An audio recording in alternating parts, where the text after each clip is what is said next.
How's everybody doing today? We're happy to be here. We're glad that you're here. Seeing faces that are in the community is going to make a big difference, having a part of what's going on here. There's a lot of things that are going outside of Minneapolis, but what's going on South Minneapolis is what we're here for right now, so that's the most important part. I'm going to try to keep it short as I can for you guys. We're going to do a nice little video. Everything that we need to say is going to be done in the video, and hopefully you guys have questions for us that we can ask and answer when we get done. But I thank you for your time. P3, David's Place, and enjoy the video, please. Thank you. Our vision for the People's Way is to create a transformative community hub that serves as a beacon of creativity, connection, and well-being. At its core, this space will be a place where the community can come together to learn, create, and heal. We propose a space that will be designed to serve the community in multiple ways.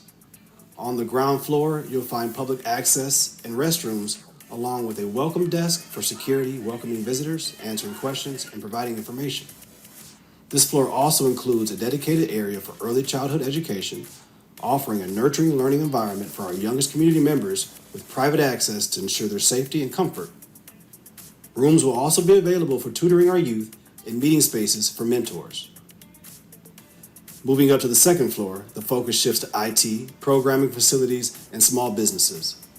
Additionally, this floor will feature a recreational wellness space and a gym area, providing a place for physical fitness and well-being. These facilities will support the community's technological, economic, and health needs, fostering local entrepreneurship and promoting a healthy lifestyle. This floor will also offer comfortable meeting rooms and event spaces, which will be able to host gatherings, workshops, and celebrations, fostering a sense of unity and collaboration. The third floor will be dedicated to a museum celebrating our rich history and culture. This museum will rotate exhibits featuring local artists and national exhibits, ensuring a dynamic and ever-evolving space that reflects the diverse stories and talents of our community. One of the highlights will be a mural of George Floyd, serving as a powerful reminder of our resilience and our heritage. An art studio and gallery, which will also showcase local talents and cultural narratives, providing a platform for artists to share their stories and connect with the community. The top floor is home to the standout feature, the rooftop garden. This space includes a solar greenhouse accessible to the community, promoting sustainability and providing a peaceful retreat. The rooftop garden will serve as an educational tool, teaching visitors about sustainability practices and urban agriculture. These features collectively make the People's Way in George Perry Floyd Square a vibrant, inclusive, and empowering space for everyone. The building's flow will be designed to be welcoming and ensure visitors feel safe from the moment they arrive. Employment opportunities will be available in various sectors, such as security, early childhood education, IT support, programming, small business operations, wellness and fitness training, museum curation, and urban agriculture. This will not only provide income from community members, but also foster a sense of ownership and pride in the space.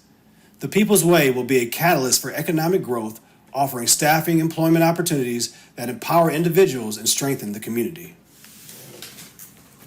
Central to our project is the preservation of George Floyd's legacy. We understand the profound significance of the site and are committed to ensuring that George Floyd's memory is honored in a way that reflects the community's respect and reverence. Creating a memorial for George Floyd that honors his legacy while respecting the community and maintaining the functionality of the location requires a thoughtful and inclusive approach. One key idea is to design a dedicated memorial space that incorporates public art, interactive elements, and educational displays to share George Floyd's story and the broader impact of the Black Lives Matter movement.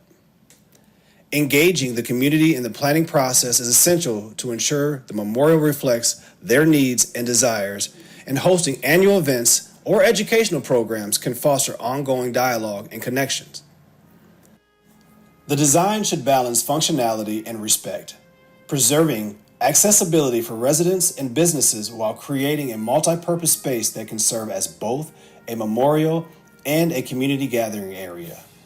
Symbolic elements like a Say Their Name wall or a reflective pathway can provide meaningful ways for visitors to connect with the memorial's purpose. Incorporating digital components such as a virtual memory or live streaming events can make the space accessible to a wider audience.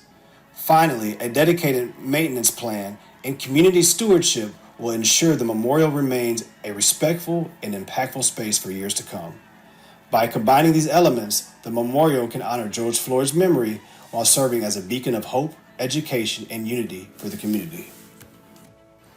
Our community center will offer a wide range of services designed to empower residents and address their diverse needs. Key offerings include youth mentorships initiatives that provide guidance and support for the next generation, wellness experiences focusing on mental health, mindfulness, and creating a safe space for individuals to embark on their healing journeys. At the heart of our project is a deep commitment to community empowerment. We believe that most meaningful spaces are shaped by the voices of those who inhabit them.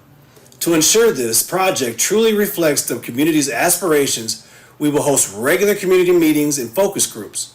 This collaboration approach will ensure the space is reflective of the community's values and serves as a hub for connections and empowerment. Our team brings a wealth of experience in community-centered work, ensuring that we have the expertise and capacity to bring this vision to life. David's Place is strategically positioned with 2 convenient locations to serve the community. Our first location is situated at 52nd in Chicago in South Minneapolis, and in November 2024, P3 expanded its reach by acquiring a 47 square foot mixed-use commercial building in the heart of St. Paul. This expansion enables us to offer a diverse array of educational and recreational programs, significantly enhancing our ability to positively impact a broader number of residents across both cities. P3SP, based in Houston, Texas, has demonstrated a proven track record of success through strategic growth and operational excellence. With 2 thriving locations in Houston and 1 recently sold location in Minnesota, P3SP has showcased its ability to scale operations effectively while maintaining high standards of service and performance. Their success in managing multiple locations highlights their reliability, expertise, and adaptability to new environments. This expansion into Minnesota further underscores their capability to meet diverse project needs and deliver consistent results across different markets. P3SP's proven ability to own and operate successful business operations positions them as a trusted partner, fully equipped to meet the demands of your project with confidence and professionalism.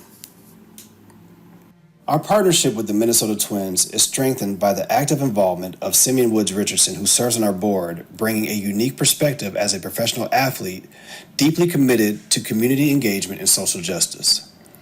Simeon's presence not only highlights the Twins' dedication to South Minneapolis, but it also ensures that our initiatives are informed by the lived experiences of those directly connected to the community.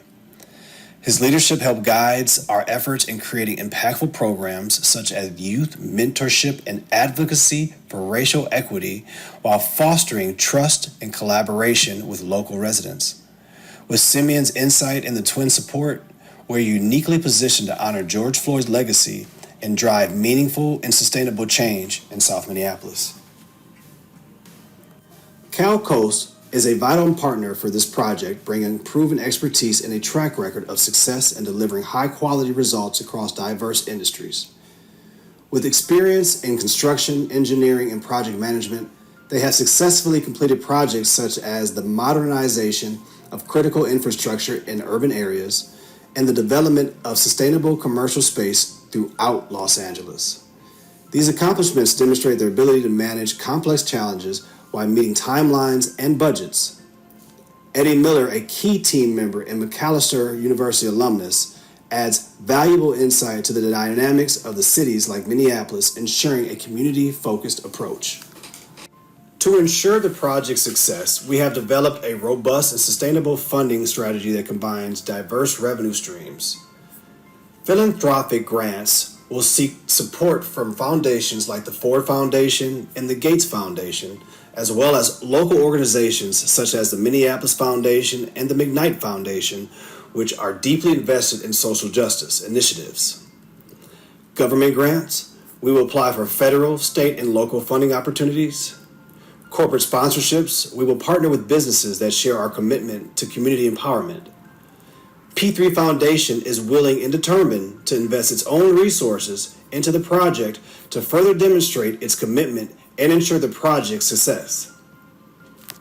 Recently, P3 sold its Long Lake, Minnesota location for $2.6 million to an Orno West Tonka group, showcasing our ability and capability in handling significant transactions.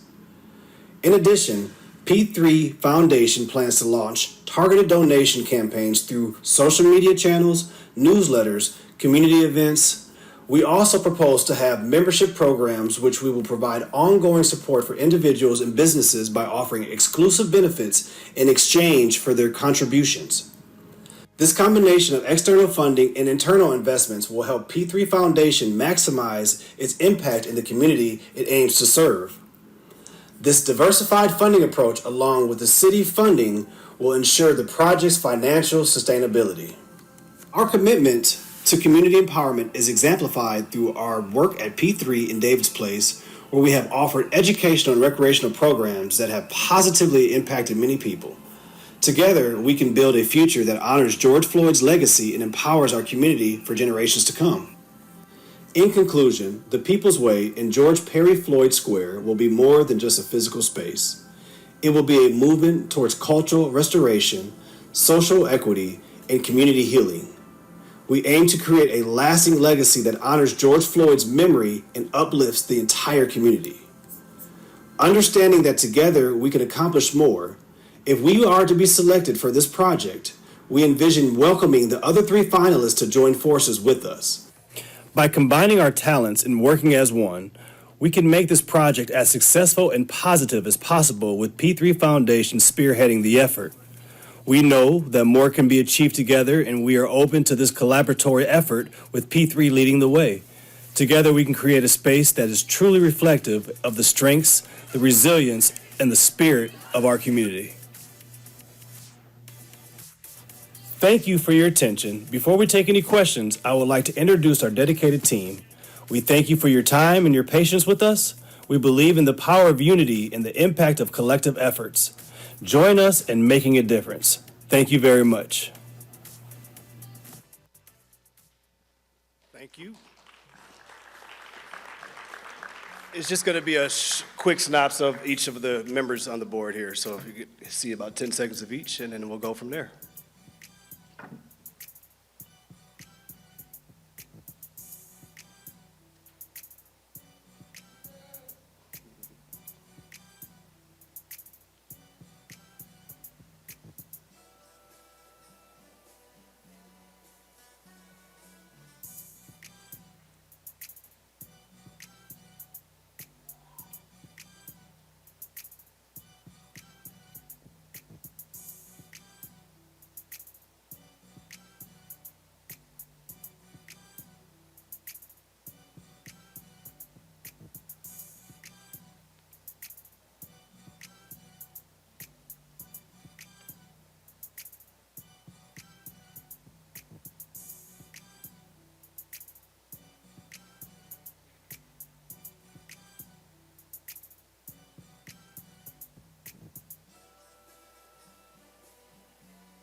And that is our team. So I would thank you very much for listening. And are we on questions now? Questions? All right, now I think we'll take questions, if you guys have any. So I asked if you could give us a sense of what you're currently projecting as the annual cost to run all the programming that you've outlined in your particular proposal on an annual basis. Yes, ma'am. Because of what we do with the centers that we've had a building that's over 36,000 square feet, so we have a really good idea of what things cost and what it takes to move and make something like that work. So our building would be under 10,000 square feet, so we're already proposed to be under $320,000 with budget as far as payments as employees, operations, with that. Okay, just to clarify, you're saying the annual program operating budget for the range of programs that you listed would be $123,000 inclusive of facility management? 300.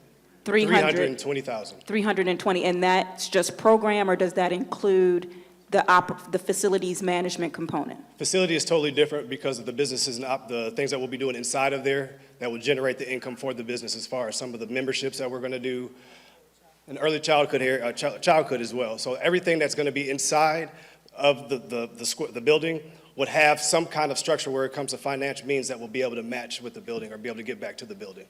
And then within that 325,000, apologies, are you saying that those program fees include personnel? Did I hear that correct? That is correct. That's for staffing. Okay. And Majority then, of that would be staffing.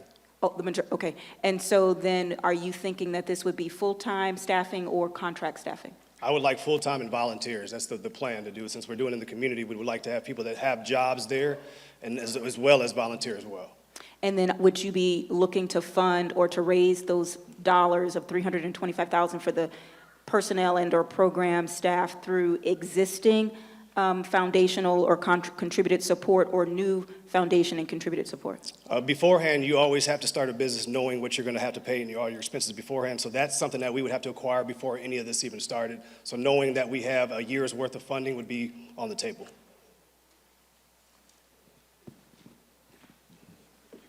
Sir?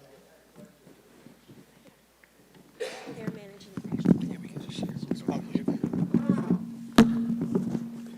So one of the questions is, can you please share a development timeline or the development timeline that you propose for the project? With Minnesota weather right now, you never really know what's going on, but for what we're doing and what we've done in the past, anywhere between the 16 months to 24 months at the time would be the most for anything over 10,000 square feet. I'm not sure who asked the question, but. Yeah.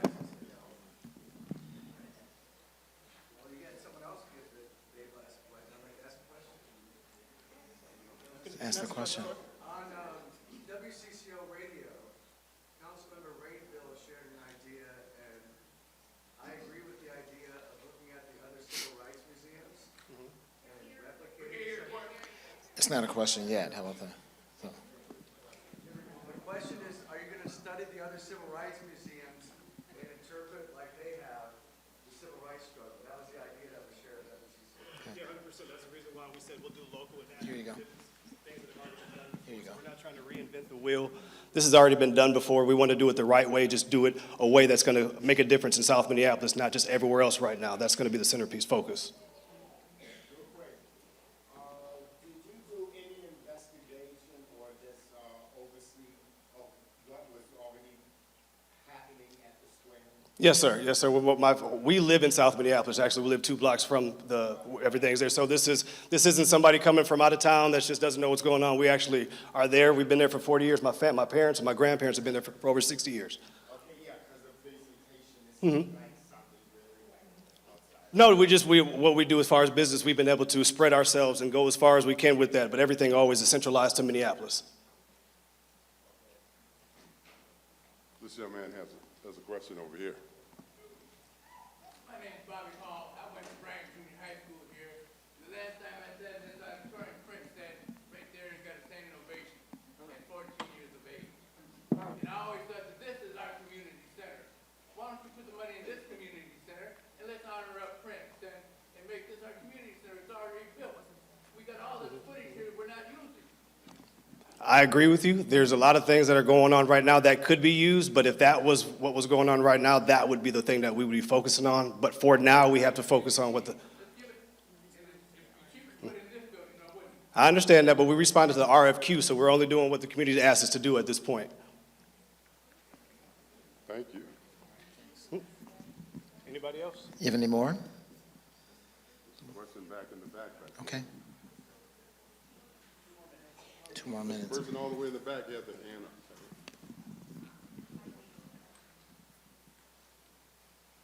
There you go. Thank you. Thank you, too.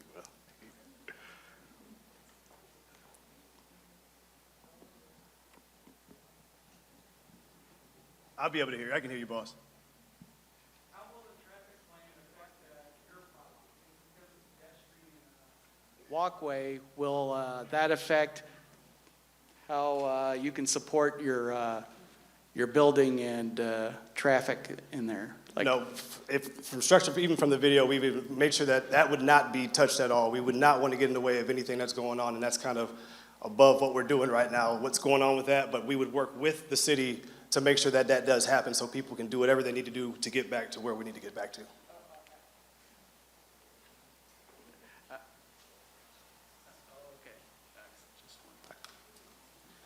Sir?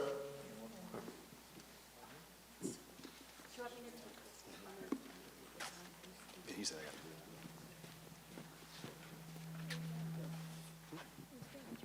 it. I got you, boss. Real quick, so as I was looking through this brochure, what was written here in the brochure and what was described in the presentation is a little bit different. So I was a little confused at first, but is there a place where we can see, as far as you come with, you know, the blueprints, what it's gonna look like, any sort of photos and mock-ups? Is there a site available? There's somewhere we can go to look at it. Not as far as the building itself. You can see all of our experience, our past experience that we'll be able to bring to it when it comes to that point. But I think everything's kind of up in the air right now when you want to do that. So we didn't want to put something together that's not going to make sense. We want to work with everybody with that. But we do have the experience to do that plus more. So that's the reason why I wanted to make sure that when we put our names in it, that's something that we can get done with family, somebody that's local here. Yeah, my question is, actually, it's a statement. I think your idea of creating a consolidated proposal, a proposal that incorporates elements from all of the 4 entities is a terrific idea. It's countering the divide and conquer concept. Have you reached out to the other entities, the other 3 entities, to discuss that and their willingness to collaborate with you? And secondly, is that something the city is prepared to accept as a single proposal that consolidates all of the, or elements from all of the other proposals? Actually, I can tell you this, that we've been actually talking to just about everybody else, and it's at least one person throughout the group. So I'm not saying who's in charge, but everybody is kind of in the community when it comes to this. We all feel that at some point we're going to be working together. So nobody is kind of unknown throughout each other. We kind of have an idea what we are going to do. And at the end of the day, there's only so many things you can do, so we want to try to do it together if we can. No, we are going to stay on our time. Everybody gets 10 minutes of questions, so we are at time. So this is P3 Dave's place. Thank you very much. I'll get you after this. Yeah, I'll get you after.